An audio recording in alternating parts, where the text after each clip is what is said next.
Good morning बेटा। ਜਿਹੜਾ ਅੱਜ ਦਾ ਆਪਣਾ ਟੌਪਿਕ ਹੈ ਉਹ ਹੈਗਾ ਪ੍ਰੀਤ ਕਥਾ ਹੀਰ ਰਾਂਝਾ। ਹਾਂਜੀ, ਪੰਜਾਬੀ ਲੋਕ ਸਾਹਿਤ 'ਚ ਪ੍ਰੇਮ ਭਾਵ ਦੇ ਜਜ਼ਬੇ ਨੂੰ ਪ੍ਰਗਟਾਉਣ ਲਈ ਅਨੇਕਾਂ ਕਥਾਵਾਂ ਪ੍ਰਾਪਤ ਨੇ।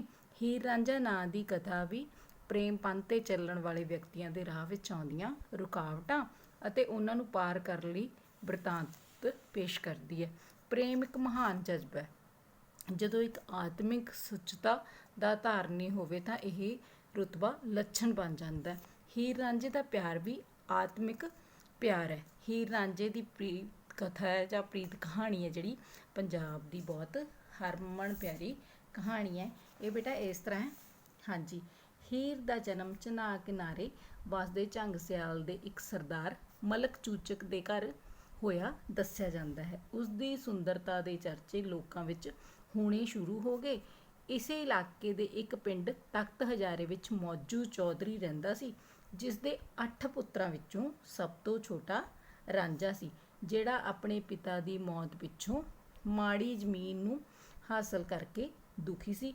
ਭਾਬੀਆਂ ਵੀ ਉਸਨੂੰ ਸਿਆਲਾਂ ਦੀ ਹੀਰ ਵਿਆਹ ਲਿਆਉਣ ਦੇ ਤਾਨੇ ਦਿੰਦੀਆਂ ਸਨ।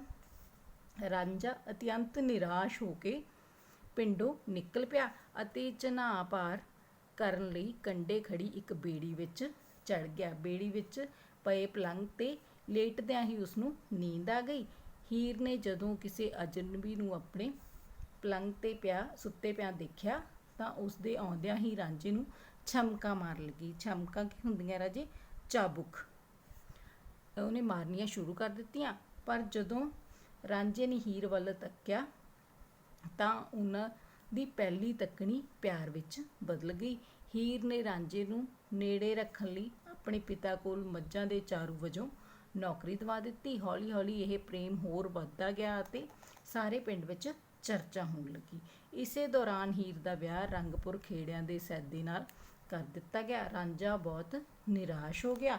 ਰਾਂਝੇ ਨੇ ਹੀਰ ਦੇ ਸਹੁਰੇ ਪਿੰਡ ਜਾਣ ਦੀ ਵਿਉਂਤ ਬਣਾਈ। ਉਸਨੇ ਬਾਲਨਾਥ ਤੋਂ ਜੋਗ ਧਾਰਨ ਕੀਤਾ ਅਤੇ ਜੋਗੀ ਦੇ ਰੂਪ ਵਿੱਚ ਰੰਗਪੁਰ ਵੱਲ ਚੱਲ ਪਿਆ। ਰੰਗਪੁਰ ਕੌਣ ਸੀ? ਉਹਦੇ ਸਹੁਰਿਆਂ ਦਾ ਪਿੰਡ, ਹੀਰ ਦੇ ਸਹੁਰਿਆਂ ਦਾ ਪਿੰਡ। ਹੀਰ ਭਾਵੇਂ ਸੈਦੇ ਨਾਲ ਵਿਆਹੀ ਹੋਈ ਸੀ, ਪਰ ਇਹ ਵਿਆਹ ਹੀਰ ਦੀ ਇੱਛਾ ਦੇ ਵਿਰੁੱਧ ਸੀ।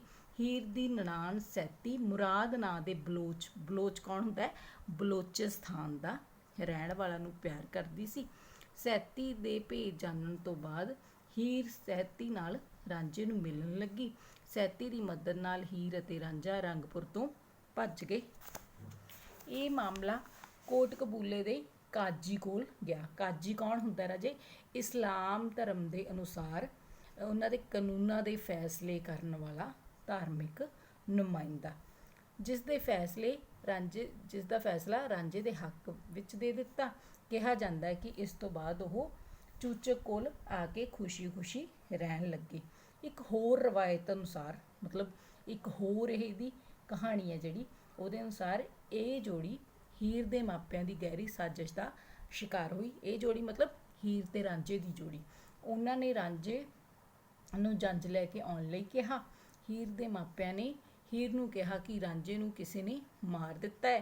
ਹੀਰ ਗੱਲ ਨੂੰ ਸੁਣ ਕੇ ਬੇਹੋਸ਼ ਹੋ ਗਈ। ਹੀਰ ਦੇ ਚਾਚੇ ਕੈਦੋ ਨੇ ਉਸਨੂੰ ਜ਼ਹਿਰ ਪਿਲਾ ਦਿੱਤੀ। ਉੱਧਰ ਰਾਂਝੇ ਨੇ ਹੀਰ ਦੀ ਮੌਤ ਦੀ ਖਬਰ ਸੁਣ ਕੇ ਪ੍ਰਾਣ ਤਿਆਗ ਦਿੱਤੇ। ਇਹ ਤੁਹਾਡੀ ਬੇਟਾ ਹੈਗੀ ਹੈ ਹੀਰ ਰਾਂਝੇ ਨਾਂ ਦੀ ਪ੍ਰੀਤ ਕਥਾ ਹੈਗੀ। ਇਹਦੇ ਵਿੱਚੋਂ ਤੁਹਾਨੂੰ ਸੰਬੰਧਿਤ ਜਿਹੜੇ ਪ੍ਰਸ਼ਨ ਹੋਣਗੇ, ਅਭਿਆਸ ਦੇ ਪ੍ਰਸ਼ਨ। ਸਭ ਤੋਂ ਪਹਿਲਾਂ, ਰਾਂਝਾ ਕੌਣ ਸੀ? ਉਸਨੂੰ ਆਪਣਾ ਘਰ ਕਿਉਂ ਛੱਡਣਾ ਪਿਆ ਸੀ? ਉੱਤਰ, ਰਾਂਝਾ ਤਖਤ ਹਜ਼ਾਰੇ ਦੇ ਚੌਧਰੀ ਮੌਜੂ ਦੇ 8 ਪੁੱਤਰਾਂ ਵਿੱਚੋਂ ਸਭ ਨਾਲੋਂ ਛੋਟਾ ਸੀ। ਉਸਦੇ ਪਿਤਾ ਦੀ ਮੌਤ ਤੋਂ ਪਿੱਛੋਂ ਹੋਈ ਜ਼ਮੀਨ ਦੀ ਵੰਡ ਵਿੱਚ ਉਸਨੂੰ ਸਭ ਨਾਲੋਂ ਮਾੜੀ ਜ਼ਮੀਨ ਦਿੱਤੀ ਗਈ। ਉਸਦੀਆਂ ਭਾਬੀਆਂ ਉਸਨੂੰ ਸਿਆਲਾਂ ਦੀ ਹੀਰ ਵਿਆਹ ਕੇ ਲਿਆਉਣ ਦੇ ਤਾਨੇ ਮਾਰਦੀਆਂ ਸੀ। ਇਸ ਕਰਕੇ ਉਸਨੂੰ ਆਪਣਾ ਘਰ ਛੱਡਣਾ ਪਿਆ। ਉਸ ਤੋਂ ਬਾਅਦ ਹੀਰ ਦੀ ਰਾਂਝੇ ਨਾਲ ਪਹਿਲੀ ਮੁਲਾਕਾਤ ਕਿਵੇਂ ਹੋਈ? ਰਾਂਝਾ ਜਦੋਂ ਘਰੋਂ ਨਿਕਲਿਆ ਤਾਂ ਦਰਿਆ ਚਨਾਹ ਪਾਰ ਕਰਨ ਲਈ ਉੱਥੇ ਖੜੀ ਇੱਕ ਬੇੜੀ ਵਿੱਚ ਬੈਠ ਗਿਆ। ਇਸ ਵਿੱਚ ਪਏ ਪਲੰਘ 'ਤੇ ਆਰਾਮ ਕਰ ਲਈ ਲੇਟਦਿਆਂ ਸਾਰ ਹੀ ਉਸਨੂੰ ਨੀਂਦ ਆ ਗਈ। ਹੀਰ ਇੱਕ ਅਜਨਬੀ ਨੂੰ ਆਪਣੇ ਪਲੰਘ 'ਤੇ ਸੁੱਤੇ ਪਏ ਨੂੰ ਦੇਖ ਕੇ ਗੁੱਸੇ ਵਿੱਚ ਰਾਂਝੇ ਨੂੰ ਛਮਕਾਂ ਮਾਰਨ ਲੱਗੀ। ਇੰਝ ਹੀਰ ਤੇ ਰਾਂਝੇ ਦੀ ਪਹਿਲੀ ਮੁਲਾਕਾਤ ਹੋਈ। ਉਸ ਤੋਂ ਬਾਅਦ ਰਾਂਝਾ ਜੋਗੀ ਕਿਵੇਂ ਬਣ ਗਿਆ? ਜਦੋਂ ਹੀਰ ਦਾ ਵਿਆਹ ਰੰਗਪੁਰ ਖੇੜਿਆਂ ਦੇ ਸੈਦੇ ਨਾਲ ਕਰ ਦਿੱਤਾ ਗਿਆ ਤਾਂ ਰਾਂਝਾ ਉਦਾਸ ਹੋ ਗਿਆ। ਉਸਨੇ ਹੀਰ ਦੇ ਸਹੁਰੇ ਪਿੰਡ ਜੋਗੀ ਦੇ ਭੇਸ ਵਿੱਚ ਜਾਣਾ ਸੀ। ਇਸੇ ਕਾਰਨ ਉਸਨੇ ਬਾਲਨਾਥ ਤੋਂ ਜੋਗ ਲੈ ਲਿਆ ਅਤੇ ਜੋਗੀ ਬਣ ਗਿਆ।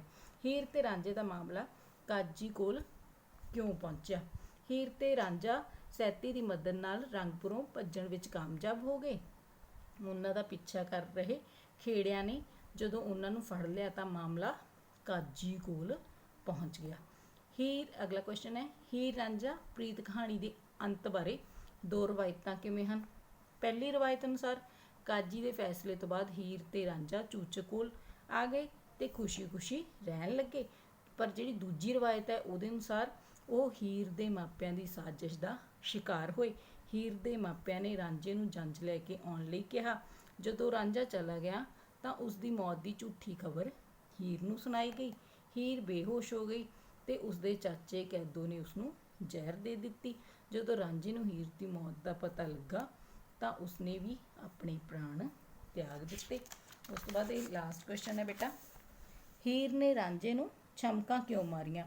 ਹੀਰ ਨੇ ਰਾਂਝੇ ਨੂੰ ਇਸ ਲਈ ਛਮਕਾਂ ਮਾਰੀਆਂ ਕਿਉਂਕਿ ਕਿਸੇ ਨੇ ਹੀਰ ਨੂੰ ਜਾ ਕੇ ਦੱਸਿਆ ਸੀ ਕਿ ਬੇੜੀ ਵਿਚਲੇ ਉਸਦੇ ਪਲੰਘ ਤੇ ਕੋਈ ਅਜਨਬੀ ਸੁੱਤਾ ਹੋਇਆ ਹੈ। ਭਰੀ ਪੀਤੀ ਮਤਲਬ ਗੁੱਸੇ 'ਚ ਆਈ ਹੀਰ ਨੇ ਆ ਕੇ ਰਾਂਝੇ ਨੂੰ ਛਮਕਾਂ ਮਾਰਨੀਆਂ ਸ਼ੁਰੂ ਕਰ ਦਿੱਤੀਆਂ। ਇਹ ਤੁਹਾਡੇ ਇਹਦੇ ਨਾਲ ਰਿਲੇਟਡ ਪ੍ਰਸ਼ਨ ਉੱਤਰ ਹੈ ਬੇਟਾ, ਇਹ ਵੀ ਤੁਸੀਂ ਕਰ ਲਿਓ ਤੇ ਆਪਣੀ ਕਾਪੀ ਤੇ ਨੋਟ ਕਰ ਲਿਓ, ਨਾਲੇ ਯਾਦ ਕਰ ਲਿਓ। ਓਕੇ ਬੇਟਾ, ਥੈਂਕ ਯੂ।